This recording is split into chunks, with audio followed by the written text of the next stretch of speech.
Hello दोस्तों, कैसे हैं आप लोग। तो आज हम पढ़ेंगे क्लास 10th का चैप्टर नंबर 1 वास्तविक संख्या। ठीक है। वास्तविक संख्या किसे कहते हैं कि वैसा संख्या जिसको हम नंबर लाइन पे रिप्रेजेंट कर सकते हैं उसको हम वास्तविक संख्या कहते हैं। और काल्पनिक संख्या किसे बोलते हैं, वैसा संख्या जिसे हम नंबर लाइन पे रिप्रेजेंट नहीं कर सकते हैं उसको हम काल्पनिक संख्या बोलते हैं। ठीक है। और इस चैप्टर में हमें पढ़ना है यूक्लिड विभाजन एल्गोरिदम के प्रयोग से एचसीएफ निकालना। ठीक है। तो इसमें उसका हेडिंग नहीं डाला हूँ, मैं सीधा क्वेश्चन लिख दिया हूँ। ठीक है। अब देखिए 135 और 225 का एचसीएफ निकालना है किसके हेल्प से, यूक्लिड विभाजन एल्गोरिदम से। इसको भी सेम, इसको भी यूक्लिड विभाजन से एचसीएफ निकालना है। तो यूक्लिड विभाजन एल्गोरिदम का एक फॉर्मेट होता है ये। ठीक है। इसमें एक जो सबसे बड़ा नंबर होता है उसको ए मानते हैं और जो सबसे छोटा नंबर होता है उसको हम बी मानते हैं। यूक्लिड विभाजन इसमें दो ही टर्म होगा, ये ध्यान रखिएगा। ठीक है। और क्यू क्या है, कितने बार में डिवाइड लगेगा, वो होता है क्वेश्चन। और आर रिमाइंडर होता है।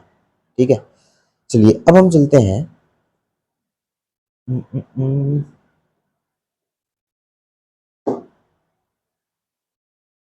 क्वेश्चन फर्स्ट से, यानी कि पहले लिखूंगा। अब हम इस फॉर्मेट पे इसको हम सेट करेंगे, यानी कि ए हम लिख सकते हैं 225 और बी हमारा हो जाएगा 135। ठीक है।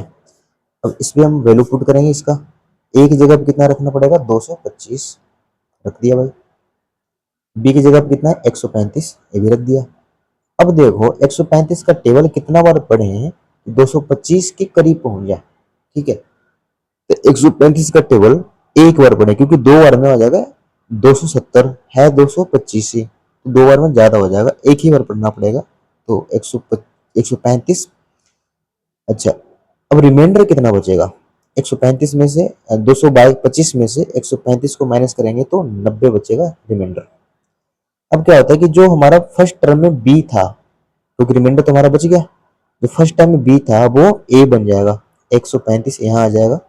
और जो रिमाइंडर था वो हमारा बी बन जाएगा। ठीक है। आगे ऐसे ही होता चलता जाएगा जब तक कि रिमाइंडर जीरो ना हो जाए। ठीक है। अब बताइए 90 का कितना बार पढ़े कि 135 के करीब हो जाए, छोटा होना चाहिए, ज्यादा बड़ा उससे बड़ा नहीं होना चाहिए। तो 90 कम 90। ठीक है। प्लस क्योंकि दो बार में 180 और यह है 135 ही। ठीक है। इतना तो आपको समझ में आता है, 10th क्लास में हो। तो 90 कम 90, अब माइनस करेंगे तो कितना बचेगा भाई, 135 में से 90 को माइनस करेंगे तो 45 बचेगा। अच्छा, अब फिर से क्या होगा कि रिमाइंडर कुछ ना कुछ बचा है, यानी कि 45 बचा है। तो यहाँ पे जो पहले बी था अब वो फिर से ए बन जाएगा और रिमाइंडर था वो हमारा बी बन जाएगा। अब देखिए कि 45 दूनी 90, दो बार में पूरा पूरा कट रहा है और रिमाइंडर हो गया जीरो। जैसे ही रिमाइंडर जीरो हुआ तो जो तुम्हारा लास्ट वाले सीरीज, लास्ट वाला जो टर्म है, मतलब कि लास्ट वाला जो पार्टी वाली है पूरा, इसमें से जो बी बी की जगह पे है वही हमारा एच शेप हो जाएगा। एच शेप कितना आ गया 45। पहला क्वेश्चन हो गया। सेकंड क्वेश्चन भी इसी तरीके से बनेंगे। देखिए इसमें क्या है कि ए कितना होगा, तो 38 2 2 0। अच्छा, बी कितना होगा, 196 होगा। ठीक है। अब इस पे हम इस पैटर्न पे इसको पुट करते हैं। तो 38 22 0 इज इक्वल टू 196 मल्टीप्लाई 196 को। अब देखो यहाँ पे क्या होता है कि एक बार में तीन अंक लेके नहीं चलेंगे, एक ही बार में पूरा डिवाइड करना है। तभी तो इसका अलग नाम दे देगा, यूक्लिड विभाजन एल्गोरिदम। अगर हम तीन तीन अंक के डिवाइड करते तो डिवीजन मेथड नहीं हो जाता। ठीक है। तो इसलिए इसको एक ही बार में जितना बार लग जाए, चाहे जितना बार लगे उतना बार हमको डिवाइड करना पड़ेगा। ठीक है। जब हम इसको चाहे साइड में कर सकते हैं, ये कटेगी 195 बार में, इसके तकरीबन करीब करीब क्या पूरा पूरा पूरा ही हो जाएगा, रिमाइंडर बचेगा जीरो। ठीक है। अब देखिए रिमाइंडर, सॉरी प्लस है यहाँ पे, रिमाइंडर आ गया जीरो। जैसे ही रिमाइंडर आया तो जो हमारा बी पार्ट था, बी कितना था 196, तो बी हमारा क्या हो जाएगा, एच शेप हो जाएगा। तो इसका एच शेप कितना आ गया 196। इसका आंसर ये है। ठीक है। अब चलते हैं थर्ड क्वेश्चन पे। थर्ड क्वेश्चन में ए कितना होगा भाई, तो 867 होगा। बी कितना होगा, 255 होगा। चलिए अब हम इसको इस पैटर्न पे पुट करते हैं। तो कितना होगा 867 इज इक्वल टू 255। अब 255 को कितने बार डिवाइड करें, कितने बार मल्टीप्लाई करें कि 867 के करीब पहुंच जाए, ये हो जाएगा 3 टाइम्स। 3 बार अगर इसको हम मल्टीप्लाई कर देंगे तो कि इसके करीब आ जाएगा।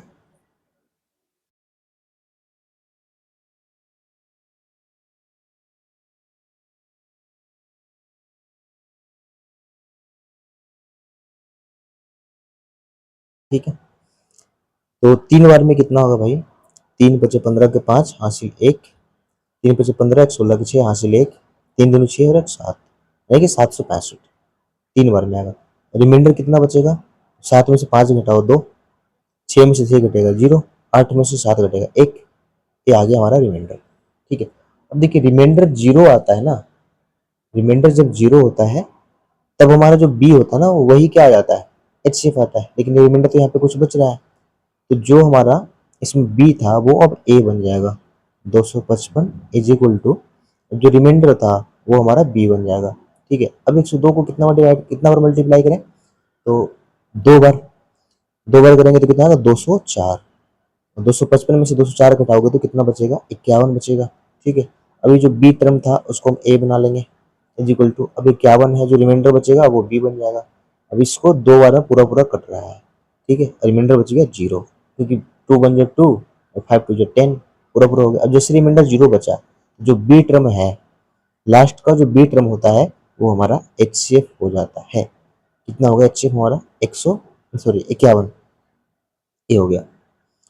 ठीक है, चलिए अब हम सेकंड क्वेश्चन पर चलते हैं, क्योंकि फर्स्ट क्वेश्चन का 3 पार्ट था, 1 2 3, तीनों मैंने कर लिया।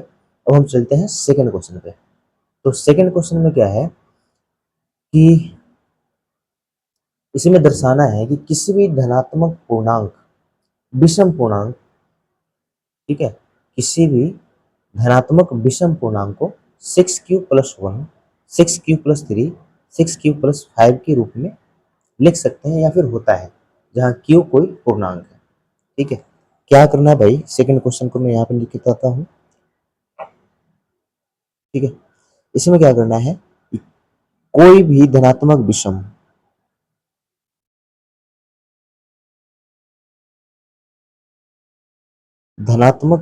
पूर्णांक 6q+1, 6q+3 या 6q+5 के रूप का होता है, 5 के रूप का होता है। ठीक है, इसको हमको क्या करना है? प्रूव करना है। ठीक है, दर्शाना है, शो करना है। चलिए, अब यहाँ पे बोल रखा है कि जहाँ पे बी क्या है, ए तो हमें पता नहीं है, ए कोई धनात्मक विषम पूर्णांक है और बी हमारा 6 है। ठीक है, ए को ए रन देते हैं, बी कितना है? बी हमारा इसमें 6 दे रखा है। 6 क्या है? कोई पूर्णांक संख्या है। ठीक है, 1 भी क्या है? ए भी पूर्णांक संख्या है। ठीक है, चलिए अब क्या है कि अगर बी 6 है तो रिमाइंडर कितना हो सकता है भाई?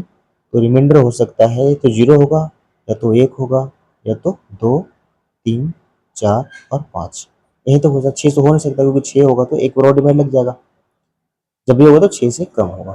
जो रिमाइंडर होगा ना वो 0, सॉरी 6 से जो छोटा होगा, लेकिन 0 के बराबर और 0 से बड़ा हो सकता है। ठीक है, ये होगा रिमाइंडर, क्योंकि बी 6 है तो यहाँ पे हम बी भी लिख सकते हैं। ठीक, चलिए अब क्या करना है कि जब हम 6 से ए को विभाजित करते हैं तो रिमाइंडर इतना इतना बच सकता है। ठीक है, चलिए वो इसको डिवाइड करके देखते हैं भाई। लेकिन इसमें एक और बात है, वो भी जानना बहुत जरूरी है, क्योंकि अगर हम किसी विषम संख्या को, किसी भी हम विषम धनात्मक पूर्णांक को 6 से डिवाइड करेंगे तो उसका रिमाइंडर विषम संख्या होगा।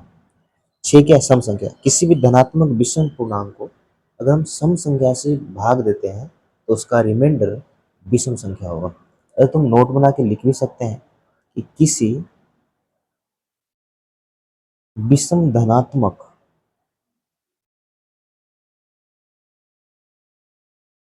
किसी विषम धनात्मक पूर्णांक को किसी सम संख्या से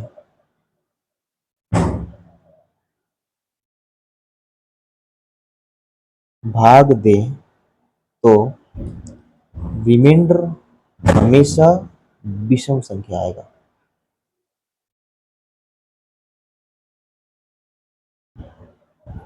ठीक है, चलिए अब यहाँ पे ए क्या है, धनात्मक विषम पूर्णांक बोला है, और बी क्या है, सम संख्या है। यानी कि विषम संख्या में सम संख्या से डिवाइड करेंगे तो रिमाइंडर विषम संख्या आएगा। जो कि देखिए यहाँ पे अगर 6 से ए को डिवाइड करते तो कितना आना चाहिए, 0 1 2 3 4 5 6 नहीं 5 तक। ठीक है, लेकिन यहाँ पे देखिए, यहाँ पे कंडीशन है कि किसी विषम धनात्मक पूर्णांक को किसी सम संख्या से भाग दें तो रिमाइंडर कितना बचता है, विषम संख्या आएगा, यानी कि विषम संख्या बचता है। तो यहाँ पे हमारा विषम संख्या 1 3 और 5 ही है। ठीक है, तो मैं इसको ऐसे लिख सकता हूँ, a is equal to 6q plus 1, क्योंकि हमारा रिमाइंडर कितना होना चाहिए, या तो 1 या 3 या 5, यानी कि विषम संख्या। और क्या लिख सकता हूँ, a is equal to a 6q plus का 3, और क्या लिख सकता हूँ 6q प्लस का 5। ठीक है, अभी हो गया यहाँ पे प्रूफ, हैंस प्रूफ। या फिर कोई नंबर लेके भी दे सकते हैं, हमेशा इतना ही आएगा। कोई विषम पूर्णांक लेके देख लीजिए, जिसमें मान के चलते हैं कि 73 ले लिया, 6 से इसको डिवाइड कर लो तो कितना बार, 12 6 72, 1 बच जाएगा, यानी कि इसको लिख सकते हैं 6q प्लस 1। ठीक है, अगर मान के चलते हैं इसको हमने 75 ले लिया, ठीक है, 12 6 72, 3 बचेगा, यानी कि 75/6 भी करके देखो तो इस फॉर्मेट में आ जाएगा। इसको ले लेते हैं 77, 77, इसको 6 से डिवाइड करेंगे तो कितना बचेगा, रिमाइंडर 5 बचेगा।